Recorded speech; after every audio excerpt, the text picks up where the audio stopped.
Hello, friends. We are back with episode 177 of the Our Weekly Highlights podcast. This is the weekly podcast where we talk about the awesome highlights and other resources that are shared every single week at ourweekly.org.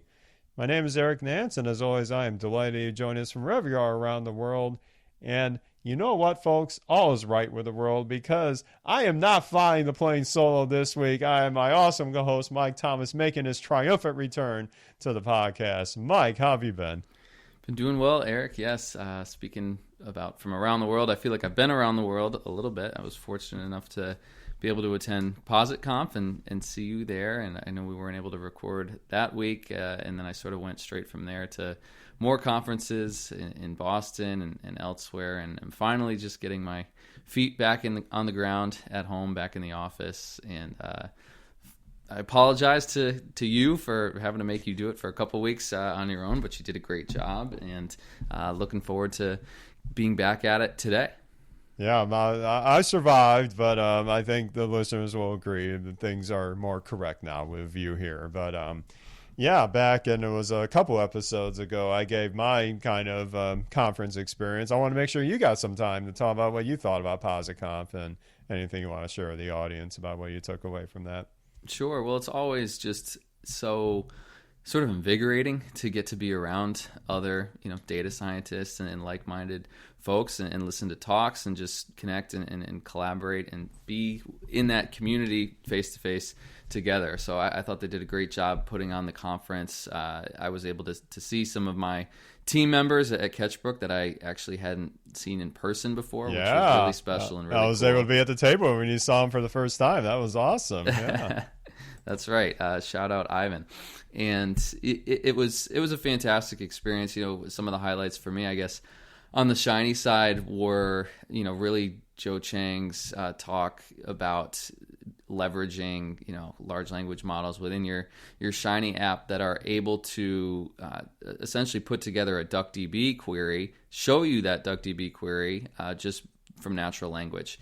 And return the results on screen to you, which was pretty incredible. I think we have probably no less than 1 billion opportunities to incorporate that into some Shiny apps that we have currently. But there were a bunch of fantastic talks. I think it's easy to not or take for granted all of the work that goes into putting together these talks and how hard folks work to be able to put these presentations together for us. So just a big shout out to everyone that participated and gave a talk this year and was able to provide us with some fantastic content. So I had a great time. I got to see a little bit more of Seattle as well than I had seen in the past. Sometimes at these conferences it's tricky because you're just sort of glued to the conference and sometimes it's hard to make it out of the hotel, but I was able to go out with a few clients as well. Finally was able to see the big Pike Place Market, I think. Nice. The downtown there, which was cool, and did a little walking around and enjoyed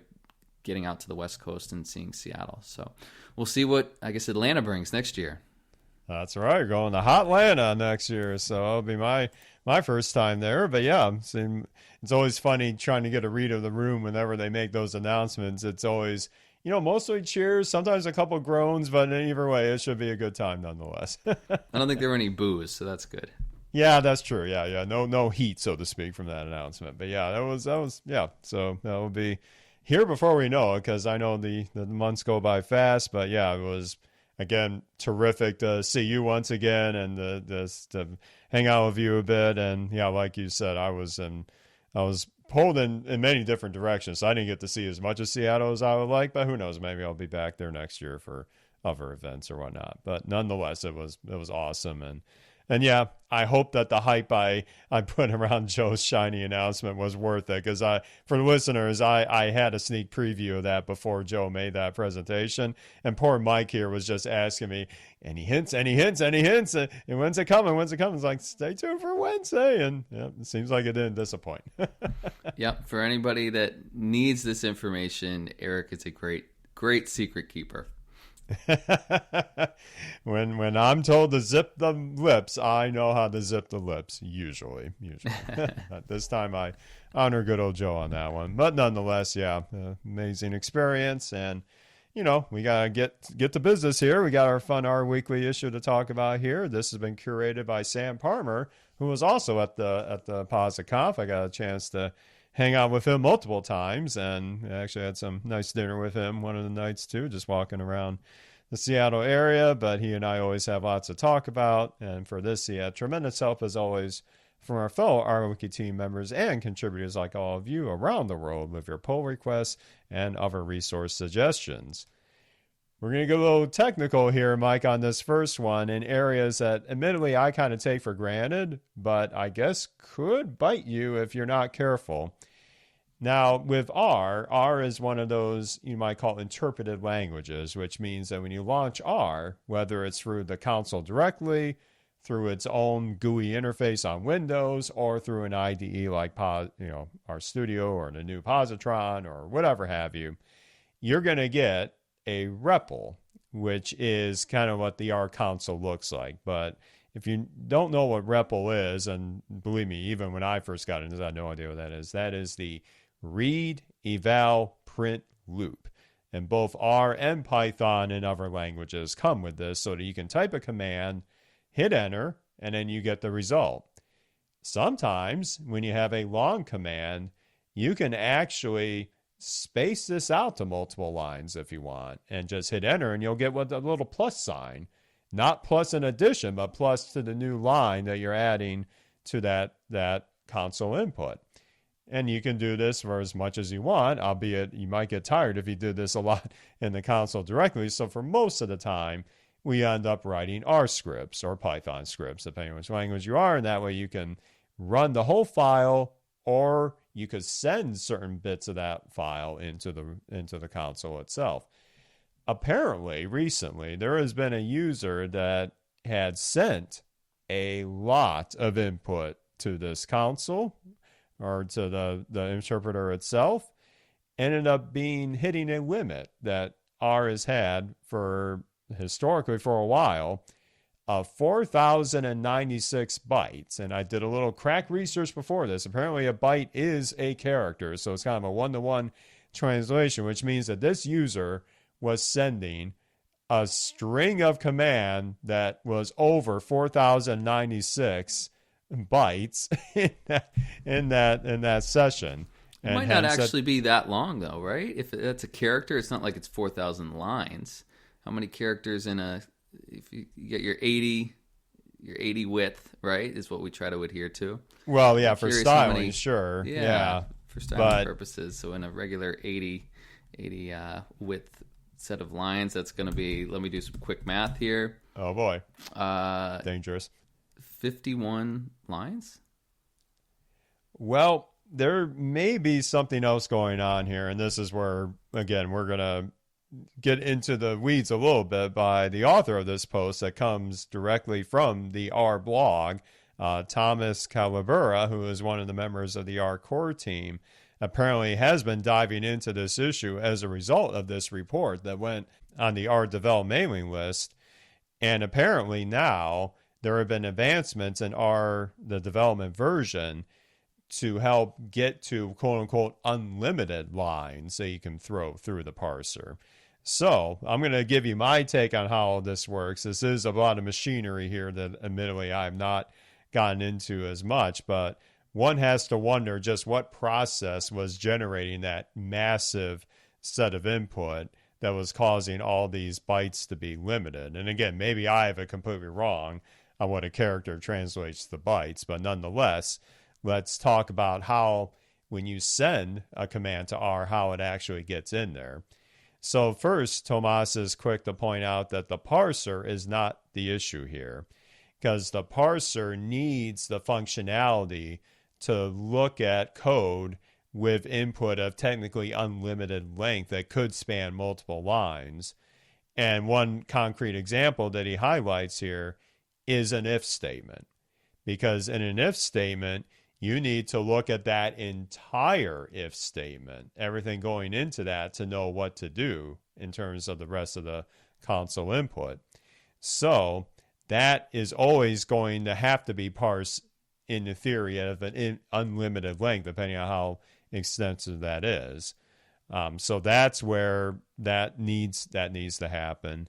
But then there's not just the parser at play here. There's also the REPL itself, which again, as I mentioned, is getting input from either the user or maybe copy and pasting that code into the console.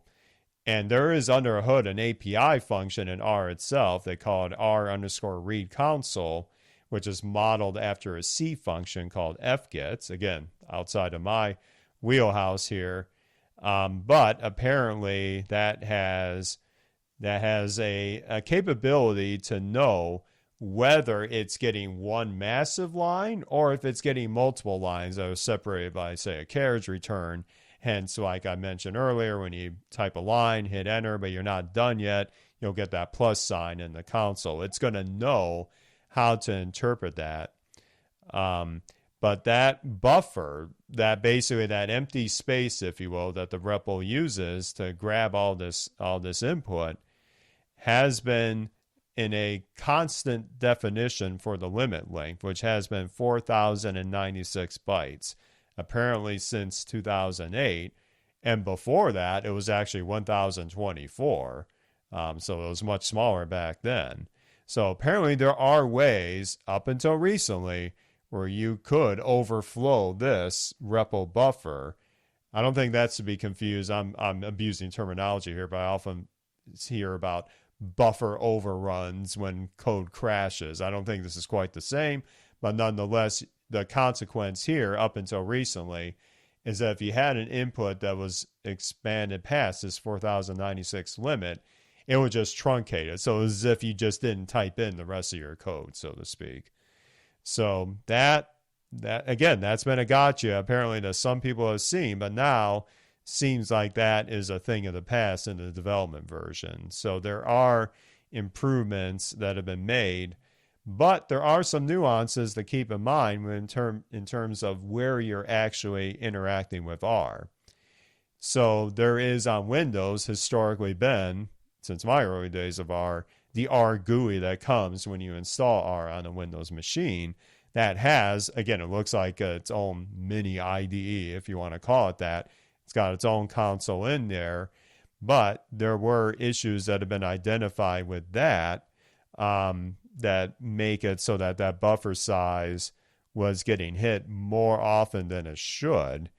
And now they fixed that by giving kind of an intermediate interface between the user typing in, hitting enter, and then that going to the REPL and for interpretation to help account for lines that could exceed this limit. So apparently that's landing soon in production R. We don't know when yet, but it looks like there have been some improvements on that side of it.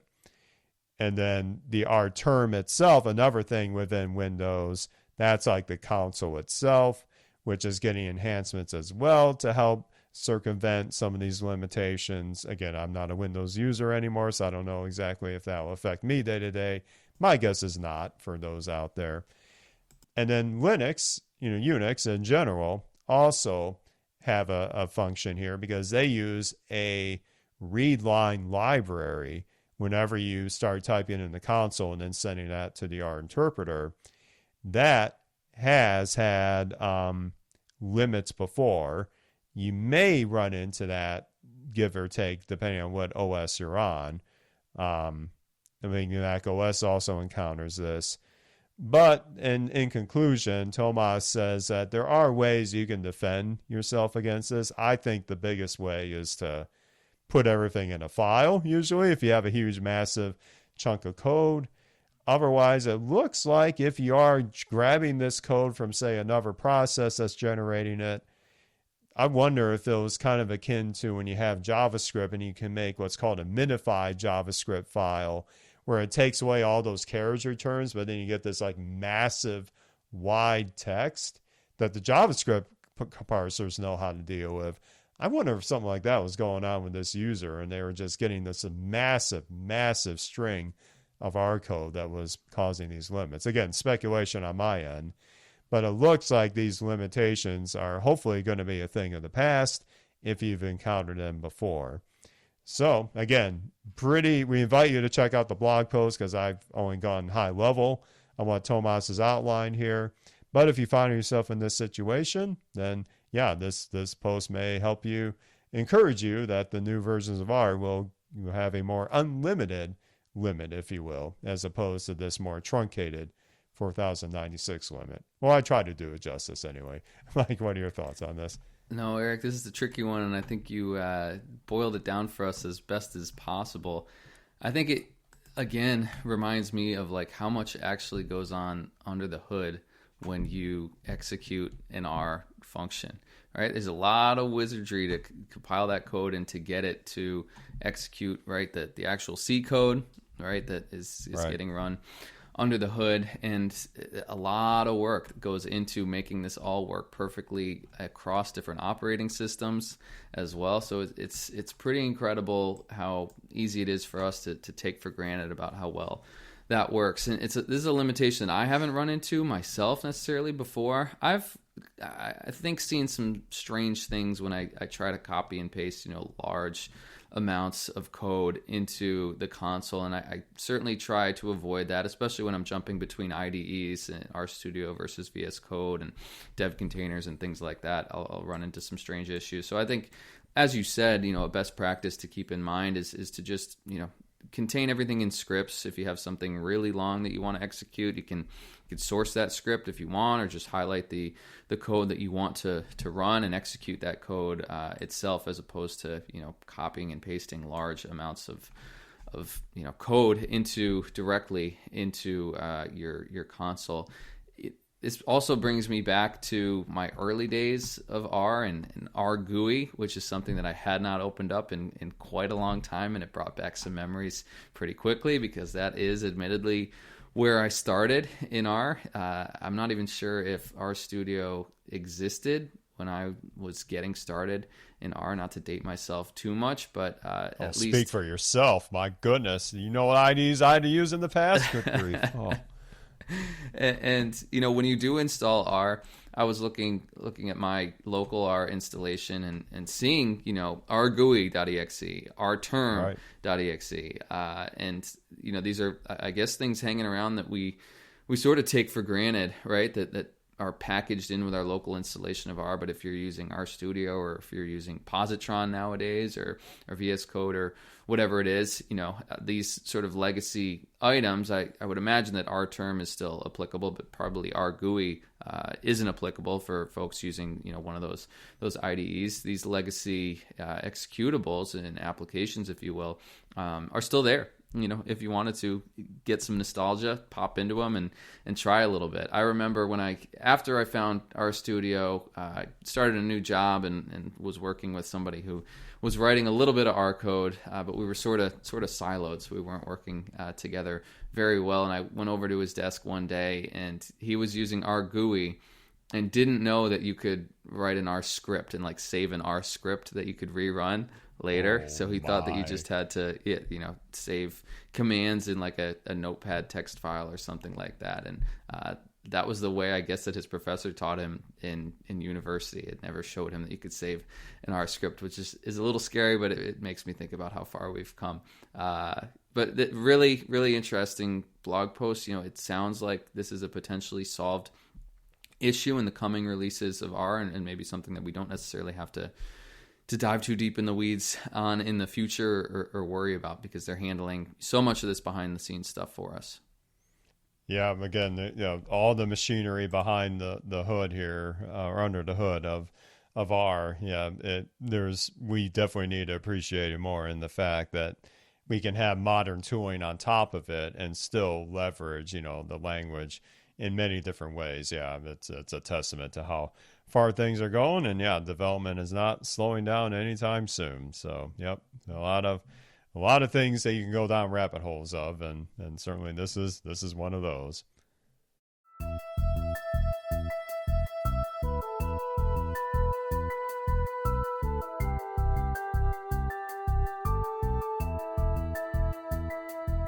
And yeah, speaking of having modern interfaces on top of R and whatnot, of course, one of the great interfaces or new add-ons that many are using in terms of reproducible research and the like has been the Quarto ecosystem, the Quarto compilation engine for documents that can be coded up in Markdown, but then have code embedded inside, whether it's R or Python and whatnot.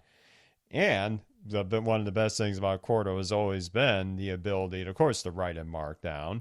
I mean, I always joke kind of at the end of each episode, if you don't know how to write Markdown in 5 minutes, E177 would give you $5. So remember that presentation at NBSW years ago. But, Markdown, of course, can be written in any language, right? And we have a very diverse community in data science, as we all well know.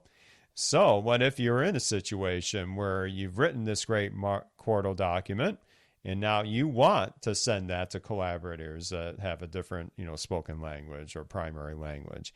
Well, this next post is going to give you some insights on how you can do just that with the advent of technology. This blog post is coming to us from Frank Aragona, and he talks about how he was able to translate Quarto and any Markdown file into any other language. So there are some services in play here that can account for this, but he did take a look at, the existing services out there.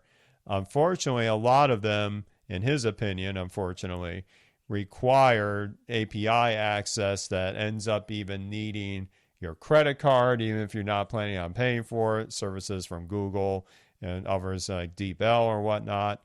But he did found another avenue called Hugging Face Transformers, which do provide APIs to get pre-trained models that are tailored for translation. And so now the key is, well, how do you actually use this thing?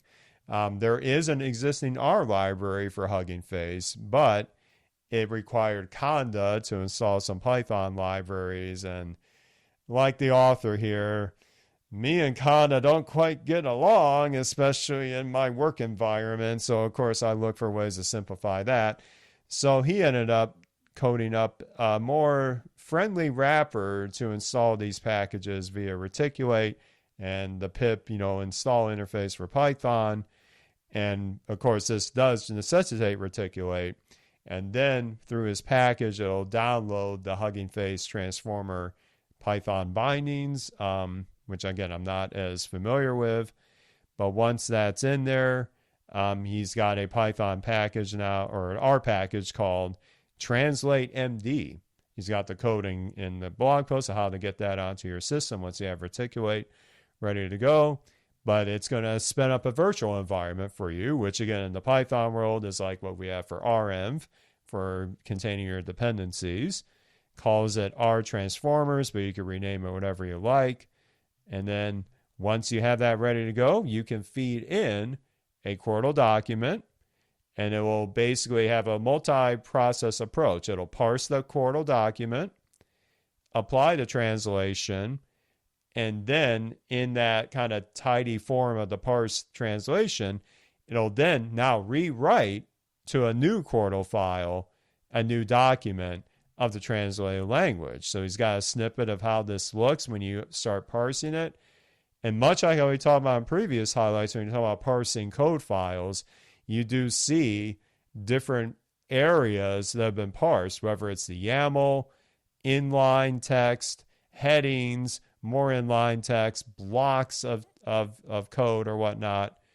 And then once you unwrap that and then translate it, then you start to see, you can see side by side in the post what he's gone from the English version to, I believe, the Spanish version.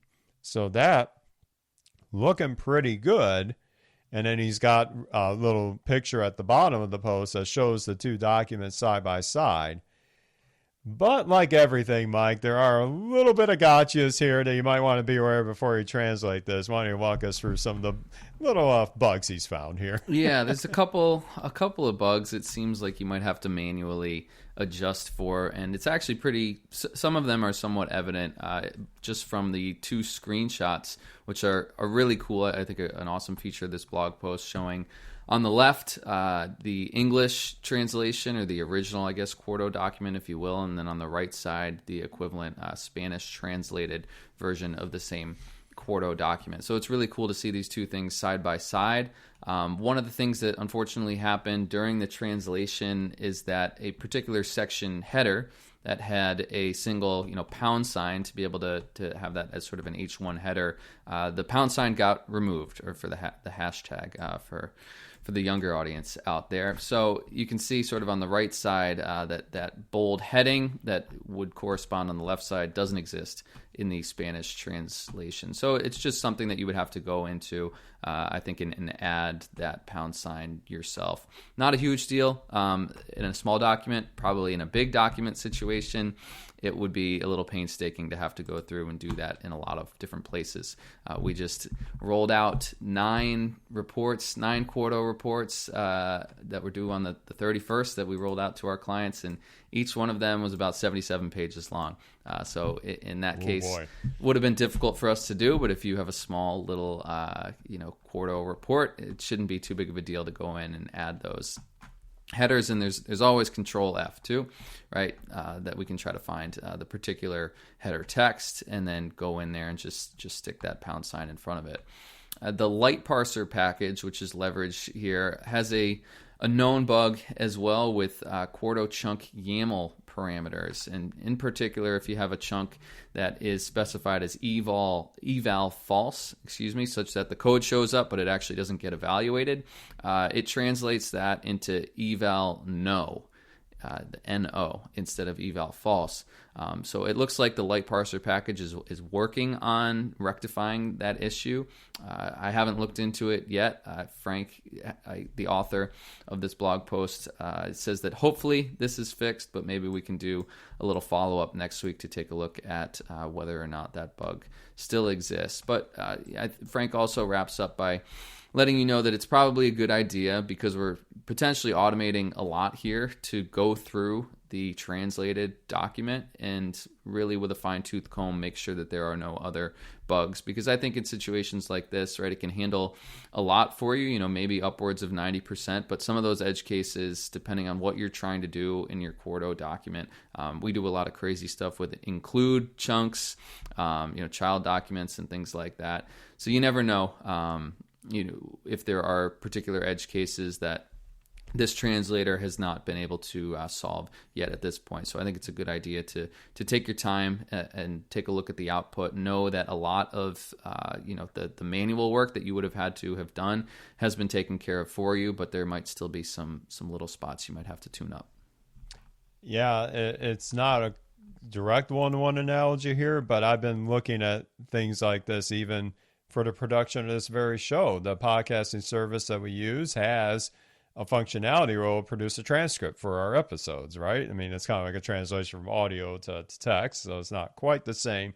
But just like you said, Mike, about maybe doing a double check before you sign off on it, I even noticed that will mess up a few keywords here and there that I tend to spot and put a correction in. But there may be others that I don't catch. So you won't get everything perfect in these, but of course, we cannot, understate how much time this can save, especially if you're going to do this routinely to multiple languages. I think that's a huge win for accessibility, and certainly depending on your needs.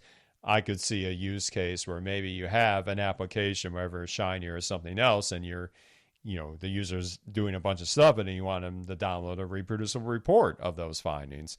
Hence a Quarto document or a Markdown document, whatever have you. You could plug something like this in and then have that report have multiple languages. So there's lots of automation ideas you could have at play here. Very, very cool. Yeah, a little radio button allowing the user to pick which language they want to download the report in. Yeah, I think, the possibilities, once you get your hands on these tailored models, there's just so much fun stuff we can do with it. So credit to Frank here for another awesome use case of both automation and Quarto to check a lot of nice solution here. Gotta love it.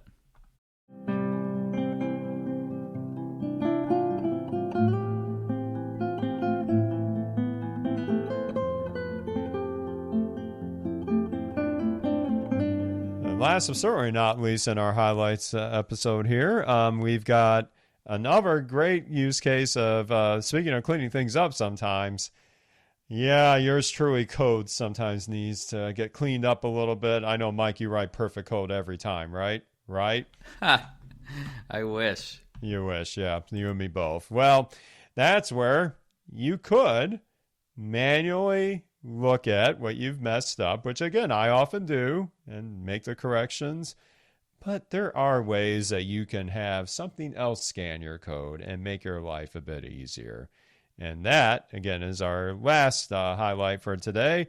Another great blog post coming from the one and only Mael Salmon, who, again, has been a frequent contributor to the highlights for a very long time now, where she talks about a really great way to get started with using linter, the linter package, to get your code base up in tip-top shape. And I admit, when I first heard of linting, I didn't know what heads or tails this was all about. Now I'm starting to come around to it, but this is a post I wish I had seen years ago when I started to see this mention, or I see this magical stuff being used in other people's dev sessions, or showing their code with a keystroke just looks perfect. And I'm like, how does that even work? Well, now we're going to figure out how that works.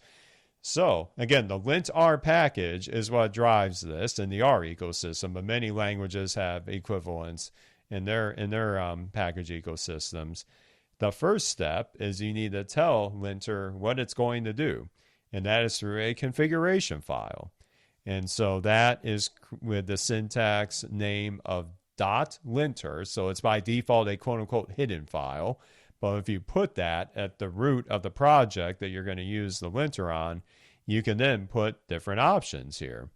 And you can start by letting linter do everything it wants to do. And that's where in the snippet she has here in the post, there is a function called linters with tags.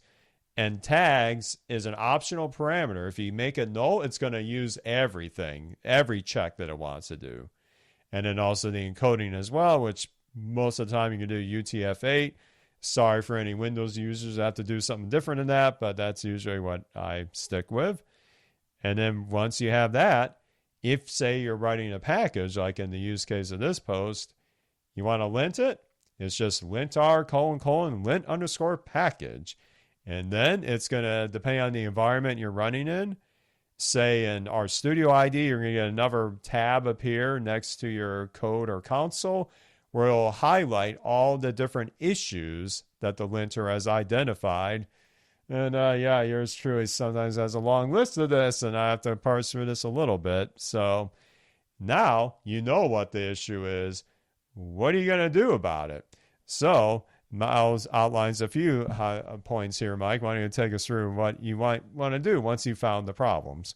Yeah, once you've identified, some of the problems, some of the things that you can do, I guess, for one example that Mael provides here is maybe you have a function that is reading a super long path, and sometimes, hopefully we're not doing too much of hard coding a specific path on our machine, and we're using things like the here package to be able to sort of build out that path, relative to anyone else's system who might be running our code. But you can break that up. Instead of supplying that path directly within the function argument, you could define that path as a variable first, and then pass that variable into the following function that is going to access that particular path or apply the logic against that path. So it's interesting things like that, simple stuff that you can integrate. One of the nice things about this linting functionality is that, and I know that I always have particular edge cases in my code where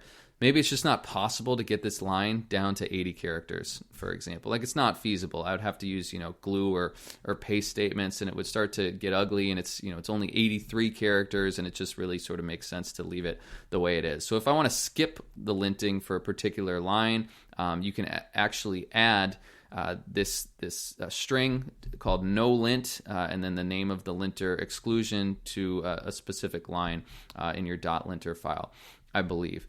One of the cool things as well about the linter package is, if I remember correctly, that you can sort of set up custom linting, based upon the styling guidelines that you might have internally. So, depending on if you like your arguments written in wide format versus long format, There's only actually one correct answer there. It's long format, but we could have a whole podcast about that sometime soon. So you can do interesting things like that. And then, one of the, I think, final really nice things as well is the ability to put this all in a GitHub action for CI/CD purposes, where you can just specifically lint changed files, which is nice, so that you're not running this CI/CD and spending your GitHub Actions minutes on your entire package repository or your entire just R repository if it's not necessarily a package, but you can just run your linter against the new stuff as part of your CI/CD process, and then get those warnings or corrections, during that pull request before things end up in the main branch of your repository and headed to prod.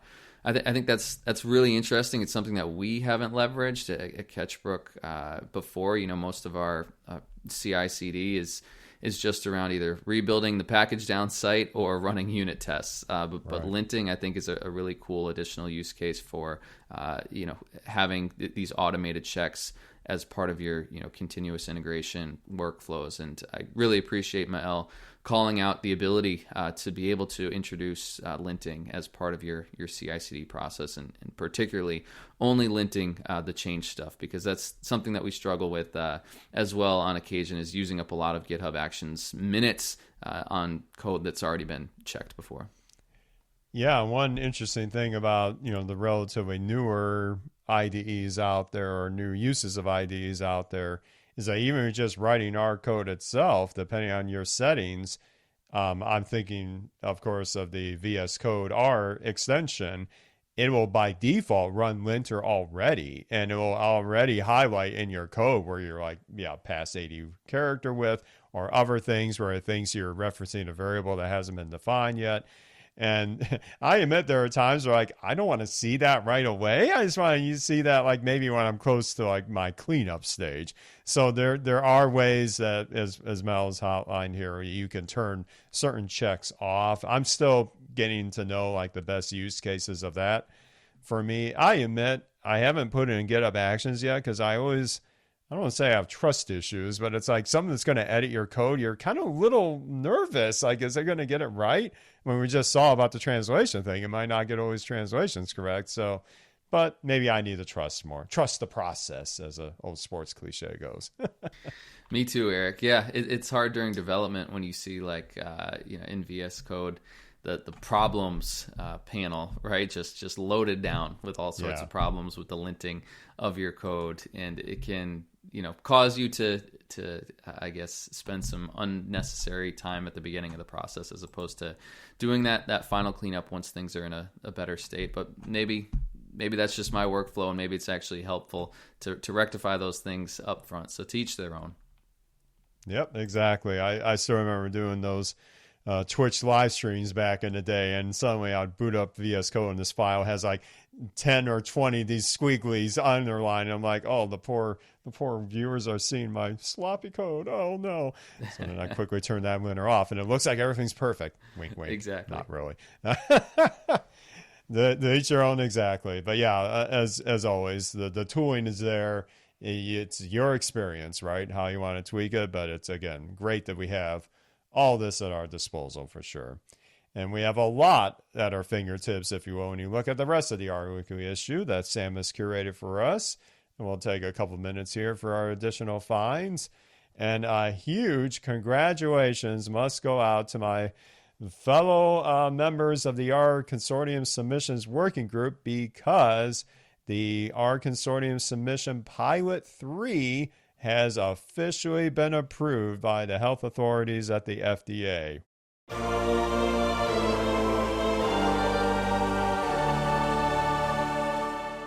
This is monumental in this particular pilot.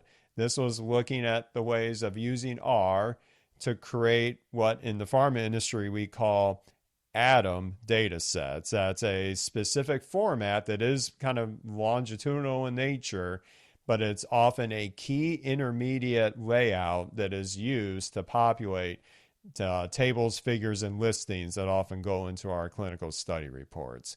So again, a great way to show that yes, we can use R in many aspects of the clinical submission process.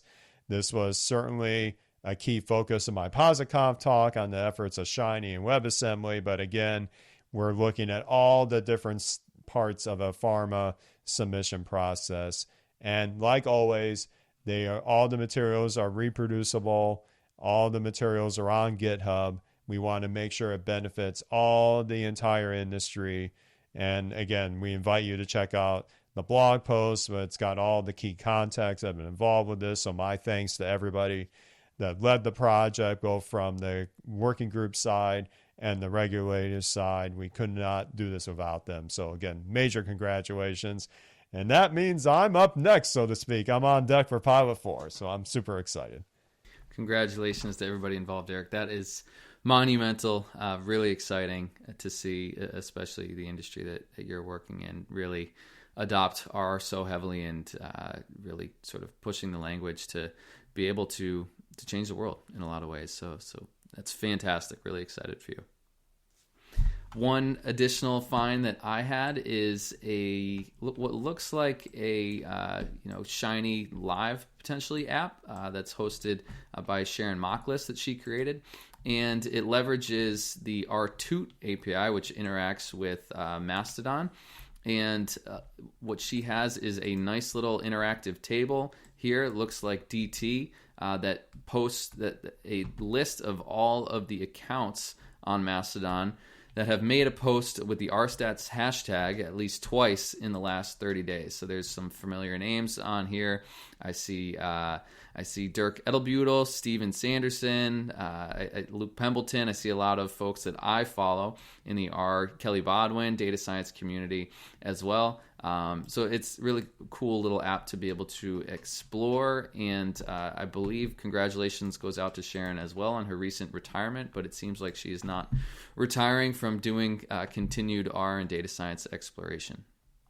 Yeah, credit to her. She's always been very enlightening, her work to the follow, and she seems to be enjoying her next stage of life. And she was recently on the Data Science Hangouts with Rachel and Libby this past week. So hopefully the recording of that will be out soon for those that weren't able to tune in live on that. But yeah, I always like to see these great resources shared. Again, taking advantage of technology, things like, again, compiling Shiny into a web browser. You cannot have it better than that. And exactly. There's a whole bunch more to choose from in this issue. We wish we could talk about it all, but we got our day jobs to get back to. But we're going to leave you with our usual, where do you find all of this? It's at rook.org. The current issue is always at the home page.